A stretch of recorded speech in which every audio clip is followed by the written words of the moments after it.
One Piece chapter 1153 is about the birth of Loki and the circumstances that led to him being known as the Accursed Prince. Ever since we were introduced to Loki and his backstory, I had thought that there was more to him than being the generic villain of the arc. The people of Elbaf have maligned him into something he isn't, a tragic character born out of a lack of empathy. The chapter begins with Dory, Brogy, and Harold as kids. These three had the blood of the ancient giants, so they were all big and strong even as a little kid. But we are told that Prince Harold was especially tall, having a colossal body and a monstrous strength. He grew up to become a rogue giant with brimming arrogance that no one could rein in. That was until he met Ida. One day in the New World at the Kingdom of Bunt, Harold witnesses a giant inside of a jail cell serving as an attraction for a circus. Harold tries to help by beating everybody up and freeing this giant named Ida, but Ida slaps him for intervening and hurting her employers. It turns out that Ida was stranded in the sea and the people of the town took her in and gave her a job. Harold thought humans knew no better than to kidnap and extort a giant, but he misunderstood the situation completely because of his prejudice and flawed preconceptions. Ida tells him how wrong he is and scolds him for calling the island people tiny humans. Ida then says Harold is simply lucky to be born big and brutish, but being so doesn't make you any better than the humans. He's just fortunate to be born as such. She calls him arrogant and pathetic and blames him for the reasons humans call all the giants barbaric and brutish like the Elbaf giants. And this gets to Harold. For the first time in his life, his ideals are being challenged, which brings about a key theme of the chapter and really the entire series, which is fortune and misfortune, and how some people let it shape their ideals entirely while others rise above it to see the irony of it all. And seeing Ida so close and supportive of the little humans makes him rethink his entire beliefs. He then realizes that he's not the one facing the consequences of pillaging brutes all the other giants are, and the ones not in Elbaf. And just like how Ida is changing the point of view of Harold, I think there are many cases where moms play a pivotal role in shaping a person's ideals in One Piece. Women such as Sanji's mom, Dadan, Bellamere, Otohime play a huge role in developing the characters in the story into who they are today. But anyway, Ida gets Harold to look at the world through a different colored lens. So he orders his men to help reconstruct the town, and in the process, Ida properly introduces Harold to the townsfolk, making him bow to the king, touching and feeling the different fabric of this town, and eating their spicy cuisine. Harold learns to see the things from their level and from their shoes and learns more about Ida. Ida was born in the South Blue, but with some twists and turns, she crossed the red line and she couldn't make it back home. So Harold asks her to come with him to Elbaf to see how their giants aren't that barbaric at all. We then see Harold's crewmates realizing that Harold has changed, calling it creepy and that it won't last long. Ida has touched Harold's heart and changed him into a more caring and compassionate giant. Next, we see Harold back in Elbaf declaring to everybody that he wants to atone for his sins and explains that the reason he's so often out of the country is to join hands with other countries and to learn more about their cultures. He intends to send some diplomats back and forth between nations so people can be connected to Elbaf. He claims that Elbaf can be richer than ever if they learn from the rest of the world. And one of the giants is like, yes, that sounds wonderful, but what about Dory and Brogy who are still raising hell in Little Garden or wherever they are?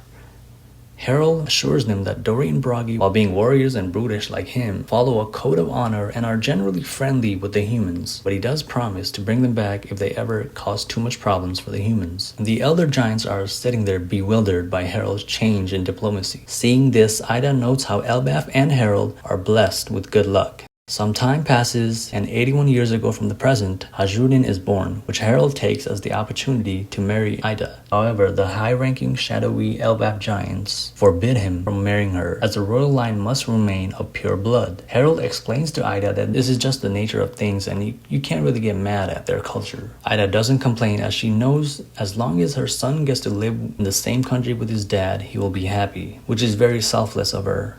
In the next page, we are introduced to Harold's betrothed Estrid from the Brewers village in the north. We're told that Estrid is a geomancer and a pure ancient blood, fit to be that of a queen. She tells him to forget about the kid and the woman to the east, meaning Ida and Hazrudin. Then she starts ordering the men to destroy a mirror in an unfortunate position, and she closes the windows to the east and gives Harold a horse of good fortune, a gift from her clan, she says. There's no doubt that this horse will bring about great luck, she says. She then asks the guards to bring all the jewelry and the gold from the treasury into her room. Immediately, you can tell how spoiled and entitled Estrid is, and she's about as opposite of Ida as you can get.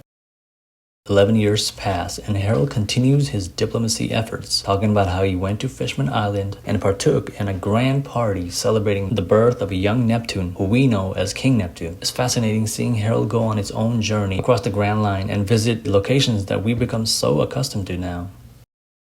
But more time passes, and we see Estrid has given birth to Loki, and this happens, funnily enough, when Hajrudin is away from home. But when Estrid gets a look at her newborn baby, she is horrified. We see Loki's eyes for the first time, and they kinda remind me of the eye of Sauron, with the fire-shaped pupil and iris.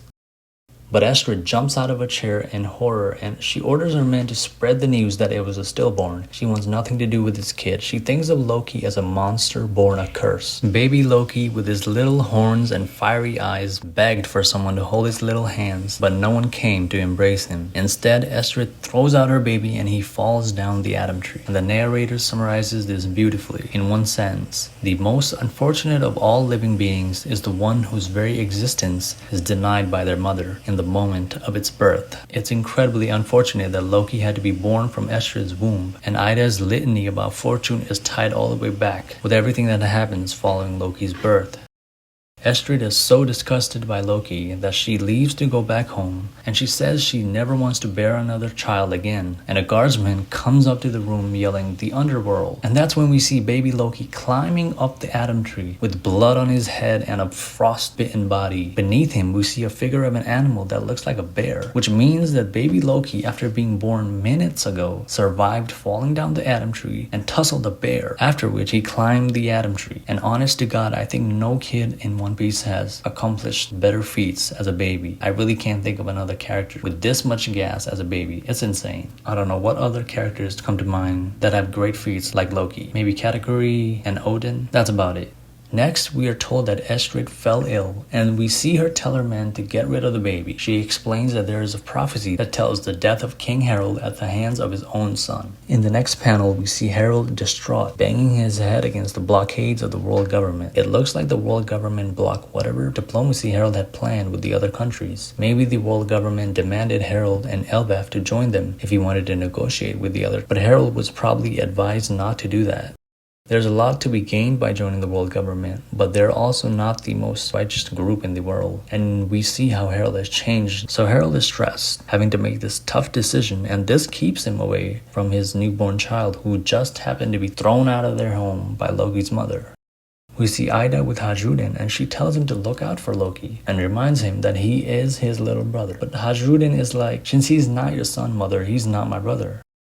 However, Ida is still caring of Loki, seemingly, even though he was Harold's wife's son. She's compassionate as always, which makes me wonder if she had any input on Loki. She would certainly tell him right from wrong, and fill the role of a mother in place of Estrid. But perhaps Loki didn't listen to her? Or maybe something happened to her and she got in the crossfire of the world government as a result of Harold's deal. Whatever the case may be, any misfortune that Elbaf suffered would now be blamed on Loki, thus creating Loki's curse. It's tragic how he was rejected at birth by his mother, he was rejected by the people of Elbaf, he was rejected by his idol Rox D. Zebek, and he was also rejected by his love Lola. All of these rejections shaped Loki into who he is today. As we know now, Loki is called the Stain of Elbaf, and clearly he has embraced the title of the Accursed Prince. As a certain dwarf once said, never forget who you are. The rest of the world will not. Wear it like armor, and it will never be used to hurt you. Loki is another one of Oda's tragic characters, and he's misunderstood by the people of Elbaf, because there is some good in him, inside him somewhere. Luffy even asked him to join the Straw Hat crew last chapter because he knows Loki's heart is in the right place. Luffy serves as the one entity that accepts him for what he truly is, so Loki will surely respect him as a captain. Let's say he does join the crew in the end of Elbaf. How will he fit in the Thousand Sunny though? Personally, I think this is another Yamato situation, and he will stay behind to protect Elbaf. But it's an interesting idea to have a giant on board. Anyway, that's it for chapter 1153. Let me know what you guys think about the chapter. Did you like it? Did you not? And what are you most excited for in the upcoming chapters? Unfortunately, we're on break this week, so I'll catch you guys next week. Peace.